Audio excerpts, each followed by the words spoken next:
Hello everyone, wonderful morning, wonderful afternoon, and wonderful evening.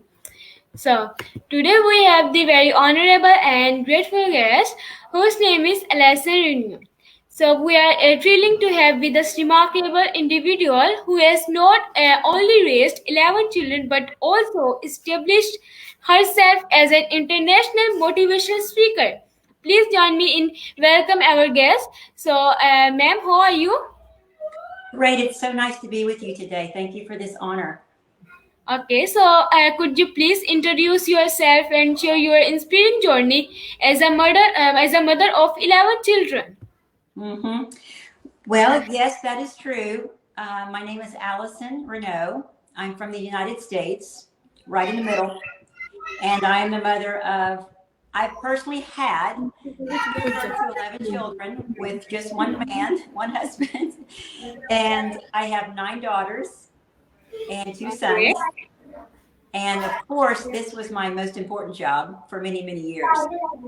But after raising my kids, beginning kind of in the middle of raising my children, I decided I wanted to do more with my life. And so I decided to go back to school and get my bachelor's degree late in life, got my bachelor's in communications. And then I kind of made a daring, bold move, which my heart was telling me to do, which was to attend Harvard University to get my master's degree. Now, this was a little challenging, a big obstacle for me for several reasons. One, I still had 7 children at home. Number two, it was about 3,000 kilometers one way from my house. Three, I didn't have any money to do it. And fourth, I didn't believe I could do it. I didn't think I was smart enough or qualified. But there's sometimes when you have a dream that drops in your heart that won't go away. You know, it's like God's divine plan and destiny for you, and you have to try, or you'll have big regrets. So I was able to secure a private scholarship, and that scholarship actually paid for my air flight every week to Boston at Harvard, and it also paid for my tuition and my books. And I graduated from Harvard in 2016 with a 4.0, which in the US that means perfect scores. And in the degree was in international relations with a strong focus in our US space program. And then from there, I worked at NASA headquarters in Washington, D.C., and it led to a business of international space consulting with many countries around the world. And it's just been a joy to combine what I love with also, making money at the same time. And it's kind of spread into Yes, several ma'am. businesses. It's also spread into several businesses over time. And to be honest, my education really made my dreams come true.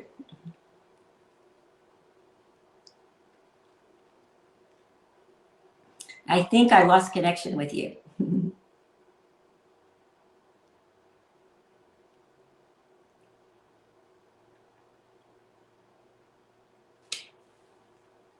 Is issue?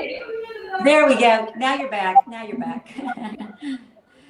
So, and then, I'm open to talk about anything that you want to talk about, whether it be space, technology, humanitarian work, children.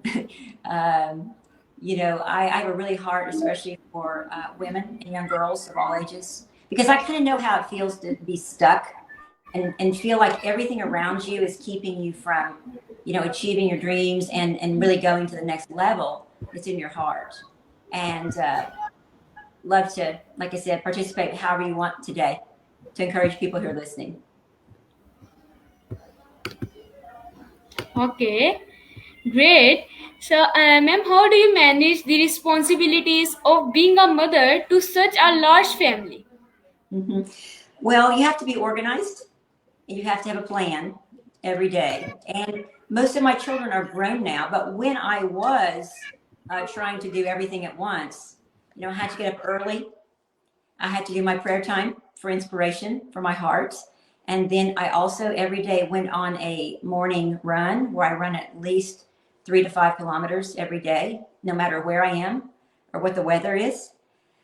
And then from there, I feel strong in myself. And I think that's important. You have to feel, and plenty of sleep if you can, to feel strong to execute, what is in your heart for the day. And if you make a plan and budget your time, you actually can accomplish a lot more than you think. Everybody has 24 hours in a day. All human beings have this gift of time. And it's sort of how we manage it. And I never spent any time watching television or anything like that, which can steal a lot of time. And you'd be amazed how much you can accomplish in one day. And when you make that list, we all make a list sometimes in the morning of what we want to accomplish. We don't get everything done. We do our best. And if we don't, well, you just start over the next day without a lot of guilt, without a lot of shame, and just say, okay, it's a new day. And I wake up every single day and say one thing: this is going to be the greatest day of my life. And even if it doesn't feel like it, it always turns out like that. Something awesome, happens and inspires me to go on and give my best. Okay, great. So, what inspired you to become an international motivational speaker? I know what it's like to be um, in impossible situations. In my life right now looks like a fairy tale in a lot of ways, but it wasn't at all. In fact, it was just the opposite. And I was in a place where I would never be able to do anything as a woman, even in the United States, uh, that I wanted to because of my circumstances around me. And once I was able to break free and to to level up and to do more, I couldn't really forget where I came from. How did I feel? How discouraged was I? How depressed did I feel? How impossible everything seemed. I remember how discouraged I was. And, now I think a part of success is not just enjoying it for yourself personally. I believe God wants us to give back and to reach for others that need inspiration and want to do more. And it seems like when you do this and you are a servant instead of you make yourself a servant to God, more doors open and more things happen. And that's what really inspired me. And I didn't actually create a business to do motivational speaking. It just started happening. People began to take notice of the things I was doing and asked me to speak. And then it turned into keynote speeches all over the world. And it was, I guess, what I'm going to say was organic. I didn't hire someone, public relations firm or business to promote me or to anything like that. It was a natural thing that spun off of my life and my lifestyle. And I want to say one other thing. I had 9 daughters, and I did not want my 9 daughters to end up like I was. And it was really important to me to set the example, to be a pioneer, to break the barriers, so my daughters could come behind me, and I could pave a way and help them to believe anything is possible.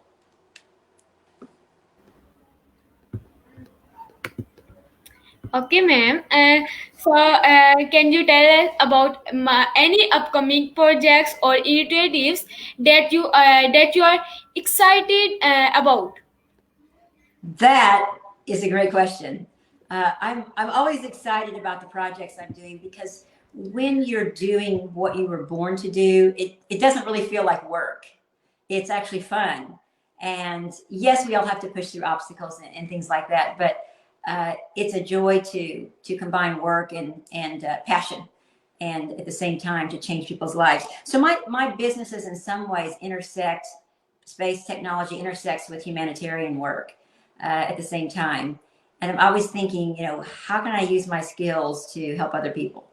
But one of the board of directors I serve on is the board of directors for Columbia, South America, their space agency.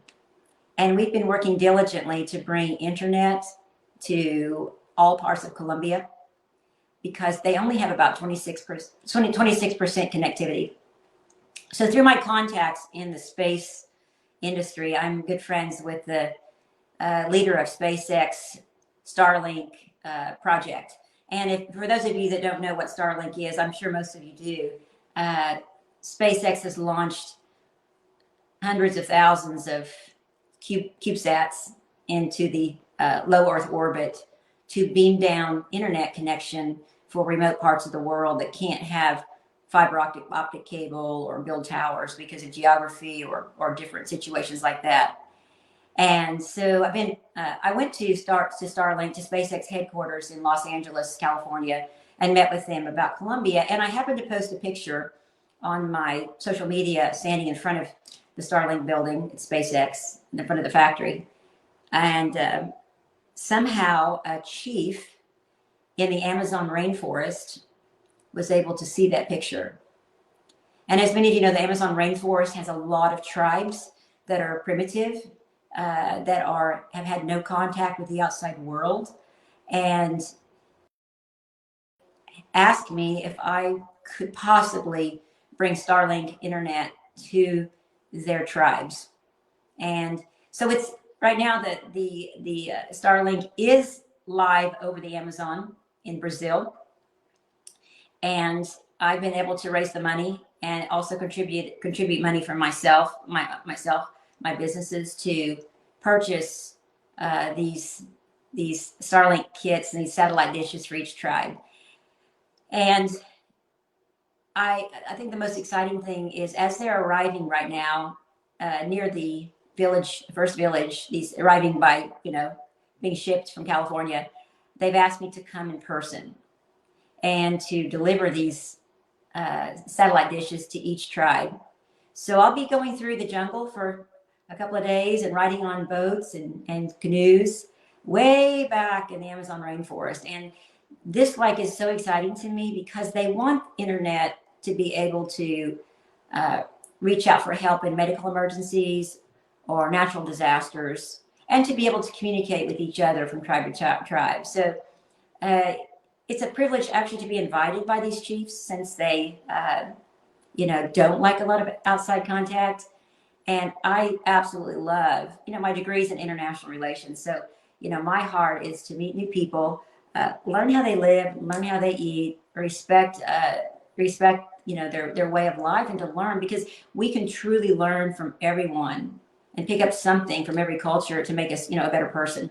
So this is my current. I should have sent you some pictures we could have posted of the first one that arrived at the first village. But there's no electricity. It has to be solar powered, or a generator if they have a generator. So this is my favorite thing in the whole wide world right now.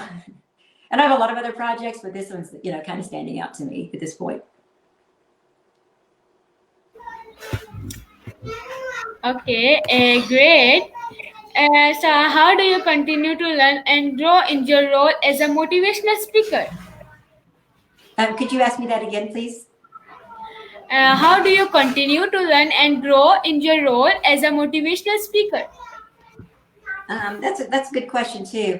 I think life is like a continual self-improvement course. You're constantly improving, trying to be a better person, etc. And that's what I do, is try to make my light shine from within, better every single day, and to grow and to learn. And this is what really inspires me to reach out to others and really encourage people. And the thing is, I don't know much about your Facebook family or those that are listening, but I tell all of my kids, don't wait. You don't need to wait until you're 18 or 19 or 20 or 25 to start a business, to begin to have income, to who says you can't own a little house by the time you're 22? Who says you can't? There are no barriers at this point in your age, because of the internet, because of access to selling things online, etc. There's so much you can do. You don't have to wait. And I encourage you, and like I really admire you. I mean, you're in 7th grade, but you're doing things that 30 and 35-year-old people do. And I love your courage. I love your belief that, my age doesn't matter. I can do this. I'm a girl. I can do this. And it's very, very impressive. And you're going to go places, great places, because of your attitude that you have about life. You're a real champion. And those that are listening can be champions as well in life. It's just up to us to take that, that first step. I think sometimes when we have an idea that we feel like it's been put in our heart, it's part of our destiny, and we get excited about it, our head gets in the way. We get it in our heart, but then our head starts thinking. And when your head starts thinking too much, you can talk yourself out of it. So it's very important when you feel those ideas that come from God, or whatever you want to call it, that you write them down. You have to write them down, because they'll be chipped away at a little bit, through our circumstances in life. You're too young, you don't have enough money, you're not good enough, you don't know enough about IT. I mean, there'll just be a variety of things your head will start saying. But use your head that God gave you to make a plan instead of stop your plan. And write down your steps. Write down, this is the first step, this is the second step, this is the third step, and keep at it. Because I have found that, honestly, every dream in my life has come to pass, regardless of the circumstances and the challenges, because I had one characteristic that anybody can have, and that is the characteristic of never give up. You never quit. Do we have bad things happen? Yes, but you don't give up. You don't quit. And if you can stay away from the Q, I call it the Q word, quit. Don't do it. Don't do it. I have a really good friend that was an Apollo astronaut. And our Apollo astronauts from NASA were the ones who walked on the moon. And he was the second man to walk on the moon on our first Apollo 11 mission. So after Neil Armstrong stepped on the moon, the second was Buzz Aldrin. And Buzz is a friend of mine. And Buzz told me that even though he had a dream to be an astronaut and to go into space in the early stages of our space program, he was actually rejected from the space program twice. But he wouldn't give up. And finally, the third time around, he was accepted and ended up, being a moonwalker, one of the first, the second actually. And he told me, just never quit. Never quit stepping forward on what you love, what you believe in. And even if you don't get paid to do it anyway. Because you'll learn, you'll grow, people will take notice, and they'll see your passion. And suddenly, someone's going to come into your life and help you take that dream to a whole new level. That's what's happened for me, and it can happen for anyone. If it can happen for me as a mother of 11 children that had nothing, it can happen for anyone. Because I certainly didn't have anything to start with, except passion and dreams. Okay, beautiful. What role does self care play in your life, and how do you prioritize it? What brings what? What role does self care play in your life, and how do you prioritize it? It's very important. A woman, or even a man, or a boy or a girl, we can't give what we don't have inside. We have to have it inside of us to give. So it's very, very important to stay strong physically, strong emotionally, and strong in every part of our being. And so like I said, my morning routine when I wake up is all about self-care and building up my spirit, soul, and body. So I'm ready to go and ready to give and ready to be happy and ready to spread joy and motivation everywhere I go.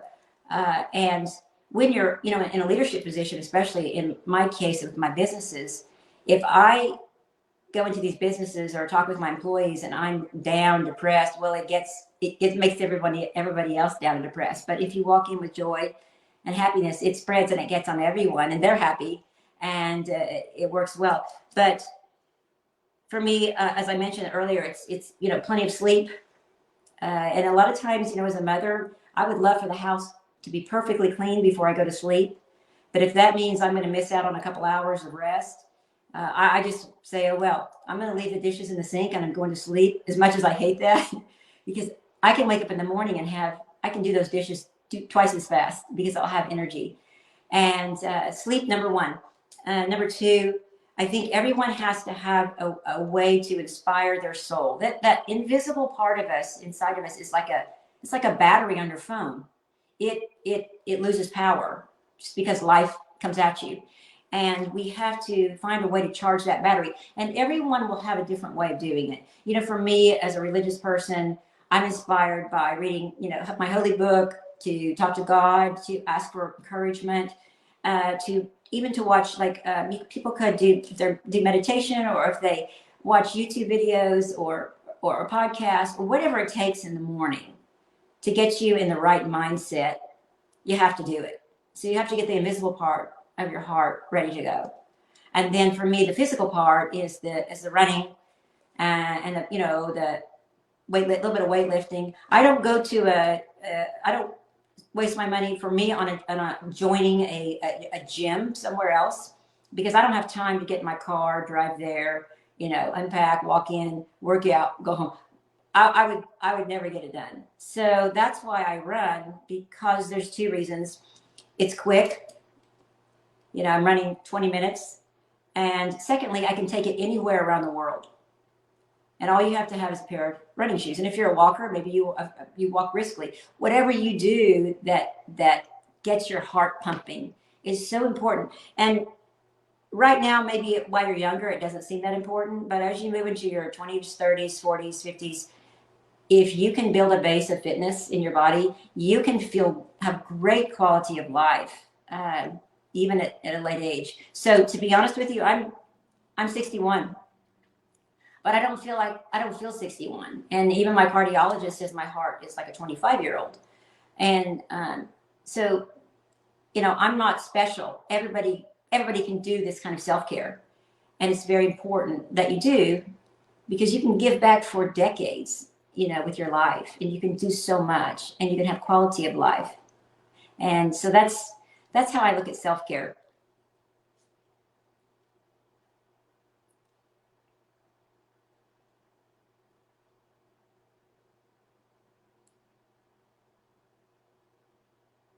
Do you have any more questions?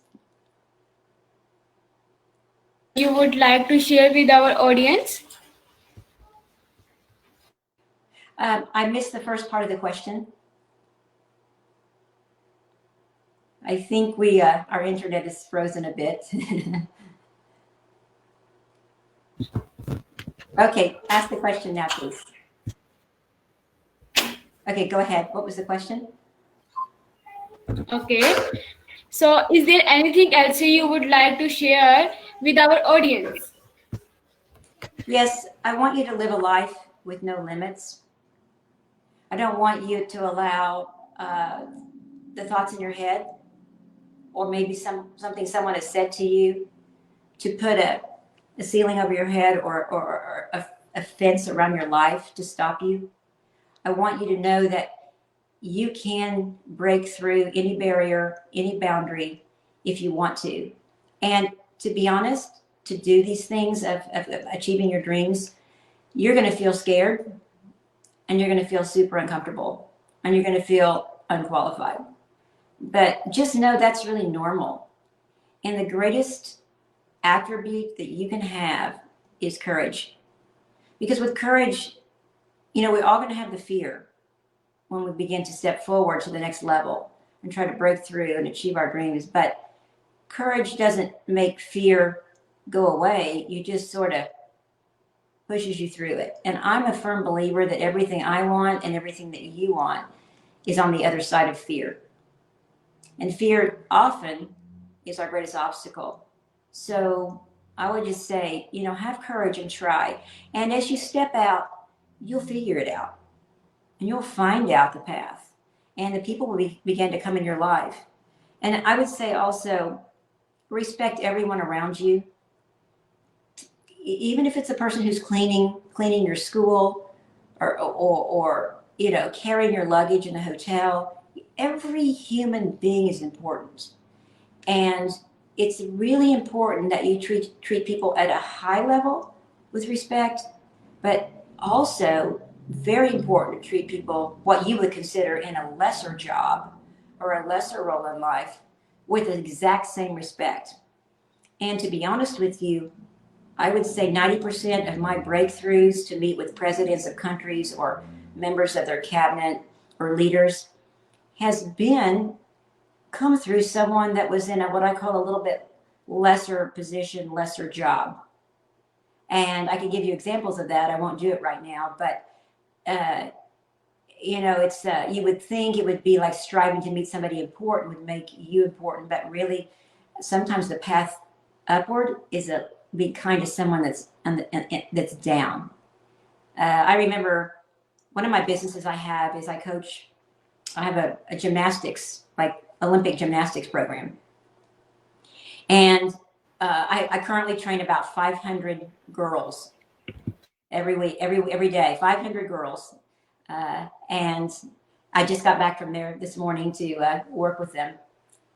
And when it came in my heart about 20 years ago to do this, my head said, I don't have any money. I've got 10 kids at this point. I don't have any gymnastics experience at all. And, no money to do it as well. I'm just trying to feed my kids and pay my electric bill. So what do you do? What do you do? You say, first thing you do, you say yes. You say yes. Okay, yes. Yes to God. Yes. Yes to the idea. And if you can't, and I started with what I had. All I had was a grass in my backyard. So I started training gymnasts in my backyard. Didn't cost me anything. Okay. And I began. And along the way, I there was a young man in his 30s that kind of had a really tragic situation happen in his life, unrelated to gymnastics. And I helped this young man through this crisis, got him back on his feet.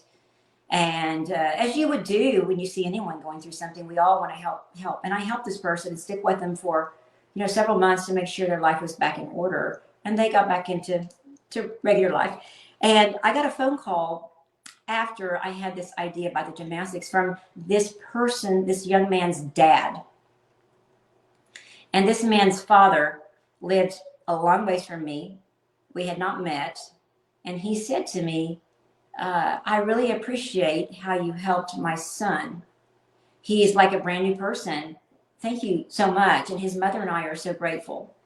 And we wanted to know if you can help other kids like you've helped him. And I said, sure. He goes, well, I'm going to send you a check in the mail, and as a gift, and you can use that to help other people. Well, I didn't know that he was the vice president of the most major airlines in the United States of America. Like, it's called United Airlines, so that's our major airlines. I didn't know he was a wealthy man. I didn't know when I helped the young man that his dad was big time. And this man sent me, over 300,000 US dollars, just gave it to me. Well, it took about 250,000 to open up a true Olympic type training facility. And, that's what financed the beginning of this gymnastics program, this business, was through helping somebody that was just down and out. So that's what I'm saying, is you never know when something small you're doing for someone small can really bless you at a later date. And it's really important to give without expecting anything back, and treat every person with a lot of value, every person you come across.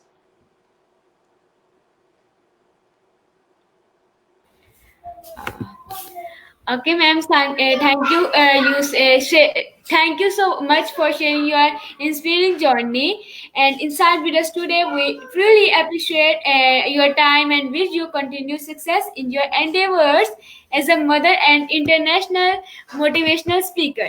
So thank you so very much for your time. God bless you, and thank you so much for reaching out to me. And let's keep in touch, and love to see what you do with your life as well, and hope to come to Pakistan soon.